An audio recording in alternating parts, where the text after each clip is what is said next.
Focus TV national breaking নিউজে আপনাদেরকে স্বাগতম। আসুন জেনে নিই আজকের প্রধান সংবাদ শিরোনামগুলো।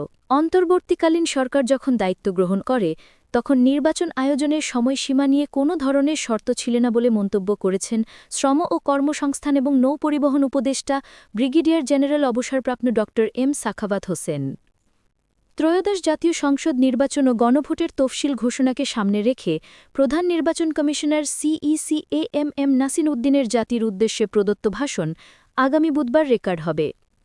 জুলাই গণঅভ্যুত্থানের প্রথম শহীদ রংপুর বেগম রোকেয়া বিশ্ববিদ্যালয়ে শিক্ষার্থী আবু সাইব হত্যা মামলায় আজ নতুন সাক্ষ্য উপস্থাপন করা হবে। মানবতাবিরোধী অপরাধ হিসেবে দায়ের করা মামলাটিতে জাতীয় নাগরিক পার্টির দক্ষিণাঞ্চলে মুখ্য সংগঠক হাসনাত আবদুল্লাহ আজ সাক্ষ্য দেবেন। প্রধান উপদেষ্টা অধ্যাপক ড মোহাম্মদ ইউনুস বলেছেন, নারী মুক্তি ও মানবাধিকার নিয়ে ব্যাপক সামাজিক আন্দোলনের মধ্যে দিয়ে নারী সমাজকে অন্ধকার থেকে আলোর পথে নিয়ে এসেছিলেন বেগম রোকেয়া সাখাওয়াত হোসেন। প্রতিবছরের মতো এবারও নারী শিক্ষা, নারী অধিকার, মানবাধিকার ও নারী জাগরণে অসাধারণ অবদানের স্বীকৃতিস্বরূপ ৪ বিশিষ্ট নারীকে সম্মানিত করা হল রোকেয়া পদকে। ১৬ ডিসেম্বর মহান বিজয় দিবস উদযাপন উপলক্ষে ব্যাপক আকারে বিশেষ কর্মসূচির প্রস্তুতি চলছে। অতিরিক্ত জেলা প্রশাসক হিসেবে নিয়োগ পেয়েছেন ৩১ জন সিনিয়র সহকারী সচিব পদমর্যাদার কর্মকর্তা।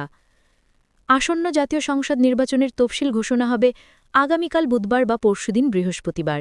এবারের নির্বাচনে ব্যালটে থাকছে না স্থগিত করা কোনো দলের প্রতীক। প্রধান বিচারপতি সৈয়দ রেফাত আহমেদের সঙ্গে সাক্ষাৎ করতে গেছেন প্রধান নির্বাচন commissioner CEC AMM Nasir Uddin. আগামী বছরের হজযাত্রীদের জন্য বিমানের টিকিটে আর আবগারি শুল্ক দিতে হবে না। সন্ত্রাসী, চাঁদাবাজ ও দুর্নীতিবাজদের বাদ দিয়ে সৎ ও যোগ্য ব্যক্তিকে নির্বাচিত করলেই দেশে দুর্নীতি কমবে বলে মন্তব্য করেছেন দুর্নীতি দমন কমিশনের চেয়ারম্যান ড মোহাম্মদ আব্দুল মোমেন। আমরা নির্বাচনের ট্রেনে উঠে গেছি বলে মন্তব্য করেছেন প্রধান নির্বাচন commissioner CEC AMM Nasir Uddin.